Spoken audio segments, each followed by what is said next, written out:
사사기를 살펴보는 가운데서 우리가 가장 익숙하게 맞을 수 있는 본문이 있다면 아마 삼손의 이야기와 그리고 또 기드온의 300용사에 관한 이야기일 겁니다. 오늘 사사기 7장은 기드온과 그의 300용사가 이제 미디안을 물리치는 이야기를 핵심적으로 다루고 있는 장입니다. 그런데 그 300명을 이제 미디안과 전쟁을 벌이기 위해서 군사들을 모집하는 장면이 6장에 기록되어져 있었다면 7장에서는 그처럼 모이게 되었던 32,000명이라고 하는 군사들의 숫자를 어떻게 300명을 줄였는가라고 하는 이야기부터 지금 시작하고 있습니다. 하나님께서는 이제 기드온에게 미디안을 칠 것에 관한 것을 말씀하시고 난 이후에 기드온이 그와 함께 미디안을 이제 침략할 미디안과 전쟁을 벌일 사람들을 모집했고 그 숫자가 오늘 7장에 보게 되어지면 총 32,000명이라고 기록이 되어집니다. 3절에 보게 되면 22,000명과 이제 10,000명으로 나눠져서 총 합치게 되면 32,000명이 되게 되는 건데요. 그런데 하나님께서는 이처럼 많은 사람들이 모여 있는 것이 오히려 이스라엘에게는 큰 의미가 있는 것이 아니라 그것으로 인하여서 이스라엘이 스스로 교만해져서 우리가 이처럼 미디안을 물리치게 됐다라고 생각하게 될 것을 걱정하셨고 그래서 너무 많다. 이들의 숫자를 좀 줄이라라고 얘기하시면서 이 기드온이 먼저 제시한 것은 무엇이냐면 이들 가운데서 두려워 떠는 자들은 돌아가게 한 겁니다. 그래서 그렇게 해서 줄인 인원수 가운데 22,000명이 돌아갔고 남은 자가 10,000명이었다라고 기록을 하고 있는 거예요. 그래서 10,000명이 남았는데 22,000명 중에서 10,000명이 남았으니까 3분의 2 정도는 돌아가게 된 상황이잖아요. 그럼에도 불구하고 이 10,000명 자체도 여호와께서는 하나님께서는 또 많다고 얘기하시면서 그들을 데리고 이제 물가로 좀 인도해 가라고 말씀을 하십니다. 그리고 이 물가로 간 다음에 그들을 시험하게 되어지는데 이제 물을 마시는 방법을 가지고서 하나님께서 그 물을 만드는 방법 중에 한 가지를 선택하게 되어지면 그 사람들이 기드온과 함께 할 군사로 남게 되어지는 방식이었는데요. 가서 물을 마실 때에 두 가지 방식으로 사람들은 물을 마시기 시작했습니다. 어떤 사람들은 손에 물을 떠서 마시기가 손으로 움켜서 입에 대고 이제 핥는 자라고 얘기를 하는데 손으로 이제 물을 떠서 마시는 사람이 있었던 반면에 또 다른 사람들은 직접 입을 물에 대고 개처럼 핥아서 이제 먹게 되어지는 두 그룹으로 나뉘게 되었던 거죠. 이때 선택받게 되어지는 것이 무엇이냐면 오히려 그러니까 손으로 움켜서 입에 대고 핥은 300명을 선택하게 되어지고 개처럼 이제 물을 마신 자들은 선택받지 못하게 되어집니다. 어렸을 때 주일학교에서 이 이야기를 들으면서 어떤 설명을 좀 들었었냐면 아마 한 번쯤은 다 들어보셨을 것 같은데 주변을 사주 경계라고 이야기를 하거든요. 그러니까 주변을 돌아보면서 적들이 와가지고 공격을 할 건지 안 공격을 할 건지를 이렇게 돌아볼 수 있는 방식으로 물을 마시는 게 물을 손으로 움켜쥐고 마시는 거라고 얘기를 했고 개처럼 이렇게 물을 마시는 것은 주변을 돌아볼 수 있는 경계의 준비가 안 돼 있었기 때문에 군사로 준비되지 않은 자들이 선택하지 않았다. 뭐 이런 해석을 한 경우들도 좀 있었는데요. 오늘 본문을 자세히 보시게 되면 물을 마시는 방법이 중요했던 것은 아닙니다.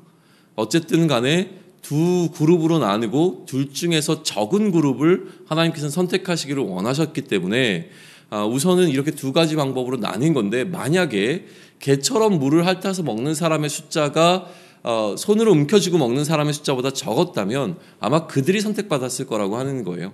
여기서 중요한 것은 어느 쪽의 사람이 더 적었는가이고 더 적은 쪽의 사람을 하나님께서 선택하시기를 원하셨다라고 하는 것이죠. 그래서 300명이라고 하는 사람들이 선별되어지고 이들이 미디안과 전쟁을 하게 될 최종적인 용사로 준비가 되어집니다.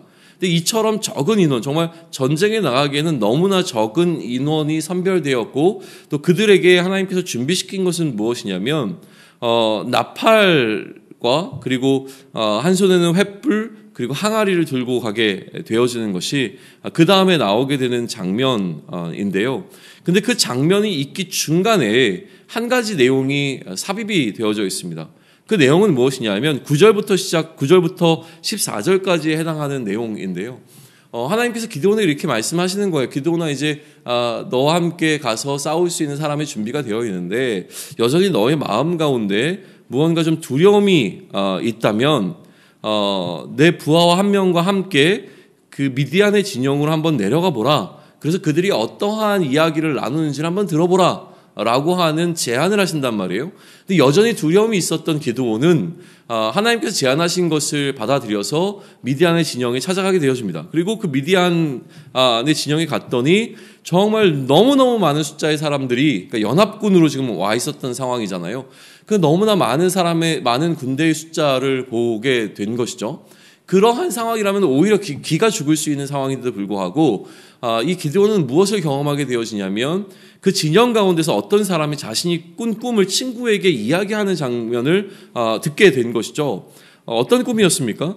이 보리떡 한 덩어리가 미디안 진영으로 굴러 들어와서 한 장막에 이르러서 그 모든 것을 쳐 무너뜨리게 되어지는 장면을 꿈꾸는 자의 이야기를 듣게 되어집니다. 그리고 그것에 대한 이제 해석으로 기드온의 칼이 미디안의 모든 진영을 무너뜨리게 될 것이다. 하나님께서 기드온에게 미디안을 넘겨주셨다라는 이야기를 나누는 것을 듣게 되어지고 확신을 하게 된다라고 하는 거예요. 나중에 이제 보게 되어지지만 실제로 이 장면은 기드온에게 믿음을 주는 장면이기도 했지만 그 이후에 실제 전쟁이 일어났을 때에 어떻게 기드온과 300명의 군사들이 직접 칼을 들고 그들과 싸우지 않았는데도 불구하고 그들 사이에 이 전쟁의 승리가 찾아오게 되었는가라고 하는 것을 해석해낼 수 있는 중요한 해석의 키가 되어지는 사건이기도 합니다. 그래서 연이어서 한번 보시죠. 그리고 난 이후에 지금 진행되어지는 이야기는 무엇이냐면 이제 300명을 세 그룹으로 나누어서 한 손에는 나팔을 그리고 빈 항아리 그리고 항아리 안에는 횃불을 감추어서 들고 가서 매복해 있다가 기드온의 사인에 맞춰서 나팔을 불고 항아리를 부수고 왼손에는 횃불을 오른손에는 나팔을 불면서 이렇게 외치게 하는 것이죠. 여호와 기드온의 칼이다 하고 각기 제자리에서 그 진영을 에워싼 상태에서 소리를 지르니까 그 안에서 이제 막 우왕좌왕하면서 군사들이 서로 자신들을 막 치기 시작하는 겁니다. 그래서 온 진영 안에서 친구끼리, 같은 편끼리 칼로 서로 이제 쳐서 죽이고 또 스스로 그 상황 가운데서 도망하게 되어지는 그 사건이 기록이 이제 되고 있는 거죠. 그리고 난 다음에 이들이 이제 도망치게 되어지는데 에브라임 온 산지로 그러니까 이제 그들이 이제 도망하게 될 때에 기드온이 사자들을 보내서 에브라임 온 산지로부터 사람들을 이제 불러 모아서 미디안을 치는 사건이 이 마지막에 이제 에피소드로 기록이 되어져 있어요. 근데 이것은 내일 이제 8장으로 넘어가게 되어지는 사건의 어떤 다리 역할을 하게 되어지는데 에브라임 사람들이 나중에 이 기드온의 부름을 이제 받게 된 것을 가지고 마음이 불편하게 되어지는 사건부터 출발하는 게 내일 8장의 이야기이거든요. 그 부분은 이제 내일 다시 이야기를 좀 하기로 하고요. 오늘 이야기는 이 전쟁이 두 차례에 걸쳐서 1차 전쟁, 2차 전쟁으로 나뉘어서 벌어지게 되는데 이 1차 전쟁이 어떻게 펼쳐졌는가에 관한 이야기까지 우리가 좀 살펴보면 좋을 것 같습니다.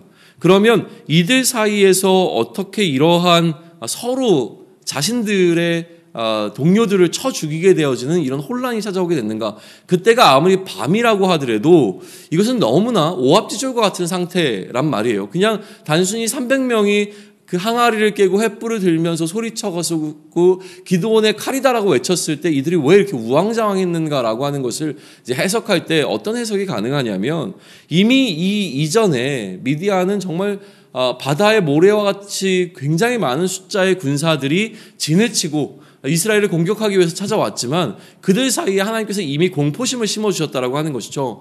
하나님께서 자신들을 기드온의 칼이라고 하는 이 상징적인 의미 가운데 내어 맡기셔서 그들과 함께하고 있다는 사실이 이미 이 미디안 진영 가운데는 공포심으로 찾아와 있는 상황 가운데서 기드온의 칼이라고 외치는 소리를 들었을 때에 그들 사이에 이 몰려오는 공포심이 서로를 죽일 수밖에 없는 어떤 상황으로 몰고 갔다라고 해석을 할 수가 있는 거고요.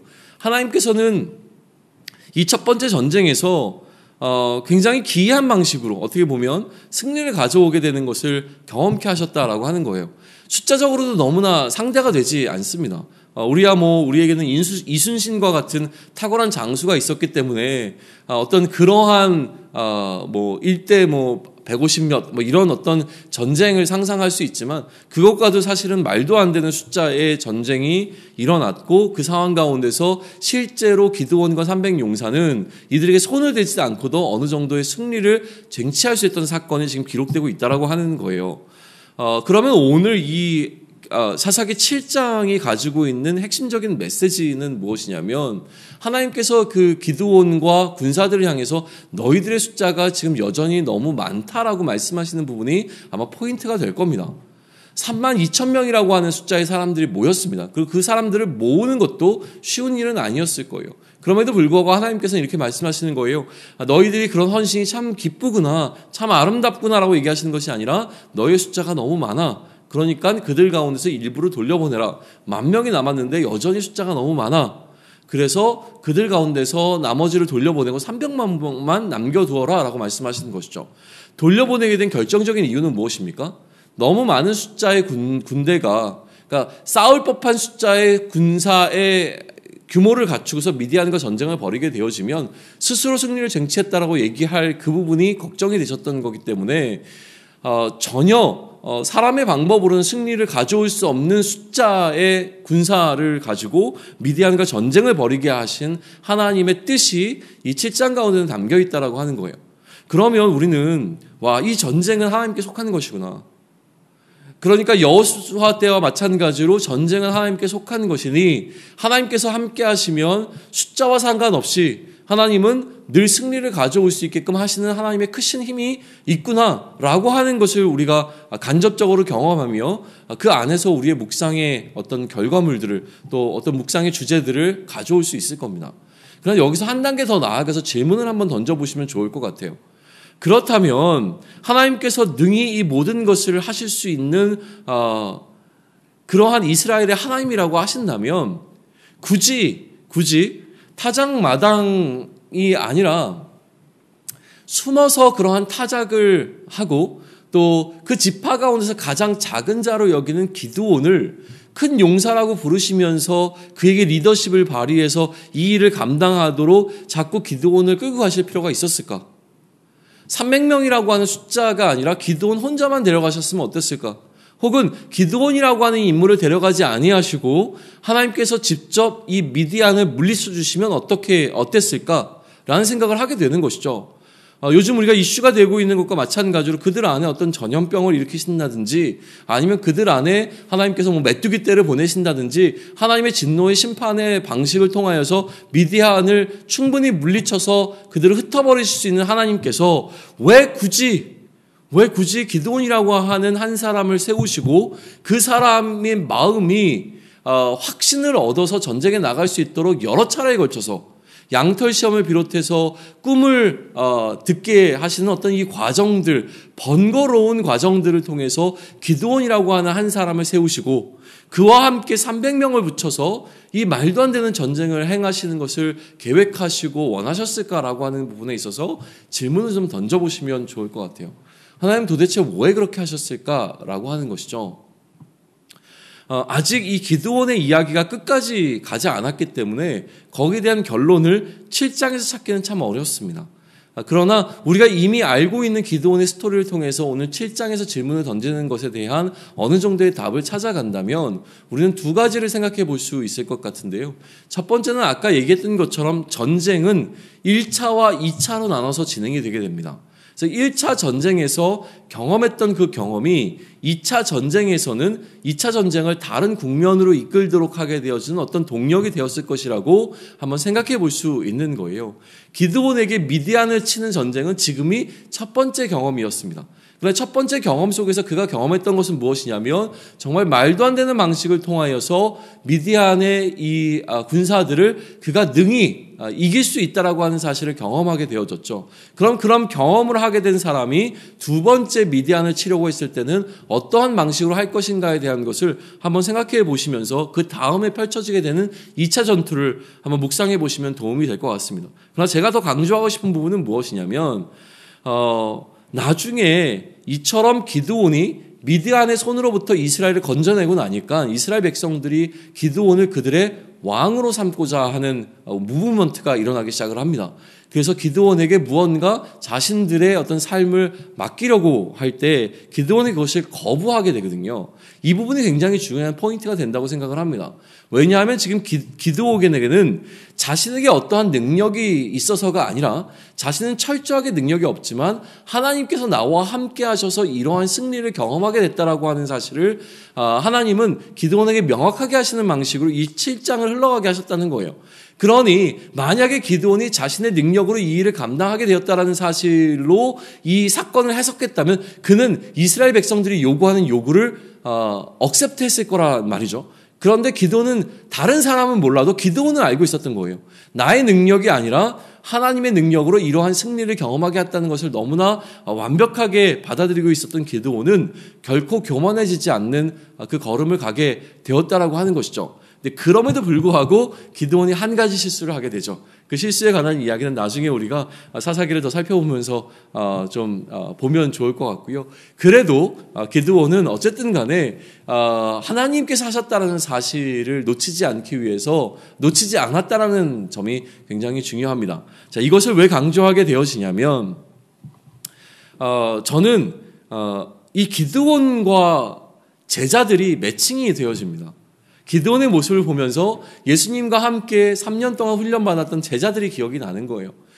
제자들은 여러 번의 실패를 거듭하면서 자신들이 얼마나 무능했는지를 경험하기 시작합니다. 그리고 자신들이 아무것도 할 수 없다라고 하는 사실에 대한 것도 깨닫게 되어지고 예수님이 십자가에 달렸을 때 모두 도망쳐서 두려워 떨었던 사람들이 결국은 예수님의 그 제자들이었다라고 하는 것이죠. 그러나 성령이 그들 가운데 함께 하실 때에 그들은 완전히 변화가 되었고 그 변화된 자들은 이제 세상을 향하여 전쟁을 선포하며 나아가죠.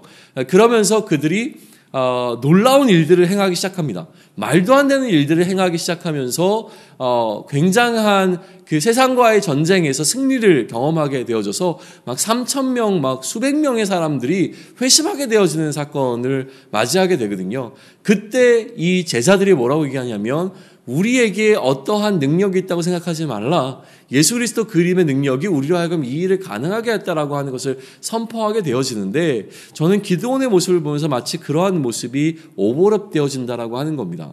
그러면 하나님께서 오늘 우리의 삶 가운데서 말도 안 되는 전쟁에 참여하게 하시는 경우가 있을 거예요.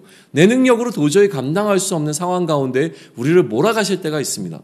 하나님께서는 그렇게 하지 아니하시고 내가 그 상황 가운데 들어가지 않는 상황에서도 이 상황들을 모두 해결하실 수 있는 분이 하나님이십니다.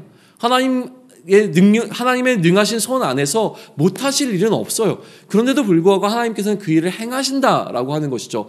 그런데 그 일을 행하실 때 특별히 나를 그 일을 경험하게 하시는 경험자로 그 일의 중심 가운데 밀어 넣으신다라는 거예요. 내가 불편해하는데도 불구하고 하나님께서는 굳이 나를 그 상황의 한가운데 놓아두시고 놓아주신 것뿐만이 아니라 나로 하여금 그 상황을 적극적으로 해결할 수 있도록 몰아가신다라고 하는 것이죠. 그럼 이 상황을 통해서 하나님께서 경험하게 하시는 것은 무엇이냐면 내가 결코 할 수 없지만 하나님께서 나와 함께 하시면 이 상황을 능히 넘어설 수 있다라고 하는 사실을 나로 경험하게 하심으로 말미암아 나의 삶이 내 손에 달려있지 아니하고 하나님의 손에 달려있음을 내가 명확하게 체험할 수 있도록 경험할 수 있도록 그래서 이 하나님의 능하신 손이 그냥 성경에 기록되어 있는 어떤 사건으로 끝나는 것이 아니라 결국에는 나의 사건으로 들어와서 내가 그 하나님의 손을 경험한 자로 하나님의 손만 의지하면서 앞으로 나의 삶의 여정들을 살아갈 수 있도록 2차 전투와 3차 전투와 그 이후의 모든 일들을 내가 하나님만 의지하면서 나아갈 수 있도록 나를 훈련시키시는 과정이 되어질 것이라고 하는 것을 우리는 좀 기억해 보면 좋겠습니다. 오늘 어떠한 삶의 자리 가운데 놓여 있습니까? 하나님께서는 내가 아니더라도 그 모든 삶의 형편들을 완전히 넘어설 수 있도록 하실 수 있는 분이십니다.